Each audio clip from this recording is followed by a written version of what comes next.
বরমশাই আমার অনেক দিন ধরেই বায়না ধরেছে যে ওর খুব চিকেন ললিপপ খেতে ইচ্ছে হচ্ছে। বরমশাই আমার কাছে কিছু আবদার করে খেতে চেয়েছে আর আমি বানাবো না, এটা কখনো হয় নাকি? তাই জন্যই দেখো বরমশাই কিন্তু আজ সন্ধেবেলা চিকেন ললিপপ খাওয়ার জন্য চিকেন নিয়ে চলে এসেছে। তাহলে চলো দেরি না করে আজকের রেসিপিটা শুরু করা যাক। প্রথমেই তো আমি চিকেনগুলোকে ভালো করে ধুয়ে নিয়েছি। এরপর চিকেনগুলোকে ম্যারিনেট করার জন্য এখানে আমি নিয়েছি পরিমাণ মতন পেঁয়াজ, আদা আর রসুনের পেস্ট, আর নিয়েছি 1 চামচ মতন সয়া সস, অল্প পরিমাণে লঙ্কার গুঁড়ো আর স্বাদ মতন লবণ।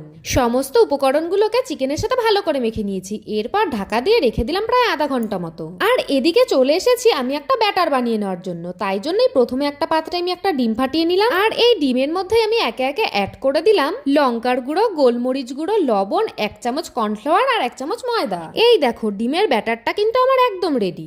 আধা ঘন্টা পর এসে দেখি চিকেনটা কিন্তু ভালো করে ম্যারিনেট হয়ে গেছে। এবার এই চিকেনের মধ্যেই আমি একে একে অ্যাড করে দিচ্ছি 1 চামচ কর্নফ্লাওয়ার, 1 চামচ ময়দা, আধা চামচ গোলমরিচ গুঁড়ো, পরিমাণ মতন লবণ আর লঙ্কার গুঁড়ো।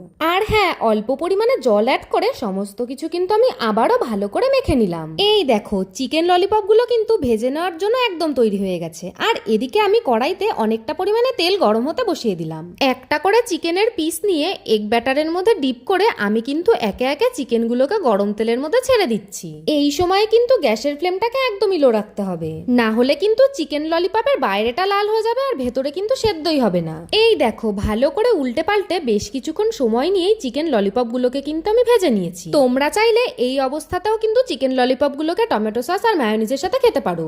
আমি কিন্তু এগুলোকে দিয়ে একটা গ্রেভি বানাবো। তাই জন্যই দেখো কড়াইতে কিছুটা পরিমাণে তেল দিয়েই আমি দিয়ে দিলাম বেশ কিছুটা পরিমাণে রসুন কুচি। আর রসুনটা একটু ভাজা ভাজা হয়ে আসলেই আমি এতে অ্যাড করে দিচ্ছি আদা আর পেঁয়াজের পেস্ট। পরিমাণ মতন লবণ আর লঙ্কার গুঁড়ো দিয়ে আমি কিন্তু এই আদা রসুনের পেস্টটাকে ভালো করে ভেজে নিচ্ছি। আর এখন আমি এতে একে একে অ্যাড করে দিচ্ছি বেশ কিছুটা পরিমাণে গোলমরিচ গুঁড়ো, অল্প একটু পরিমাণে সয়া সস, 1 চামচ কর্নফ্লাওয়ার জলে গুলিয়ে দিয়ে দিলাম, আর দিয়ে দিলাম অল্প পরিমাণে টমেটো সস। এই দেখো গ্রেভিটা কিন্তু আমার একদম রেডি। এবার কিন্তু চিকেন ললিপপ গুলোকে একে একে এই গ্রেভির মধ্যে দিয়ে আমি ভেজে নেব।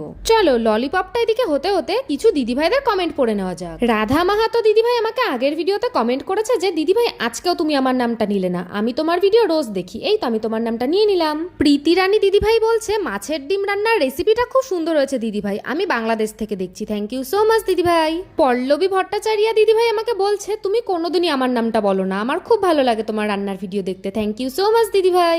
এই দেখো আমার প্রিয় দিদিভাইদের নাম তোমাদের সাথে শেয়ার করতে করতে চিকেন ললিপপ কিন্তু আমার একদম রেডি। আজকের এই অসাধারণ রেসিপিটা তোমাদের কেমন লাগলো আমাকে জানাতে ভুলো না কিন্তু। আর যদি ভালো লাগে বাড়িতে কিন্তু অবশ্যই একবার ট্রাই করো। আজকের মতন এইটুকুই, সবাই খুব খুব ভালো থেকো, সুস্থ থেকো। চলে আসবো আবার নতুন আর একটা রান্নার ভিডিও নিয়ে। তো চলো সবাই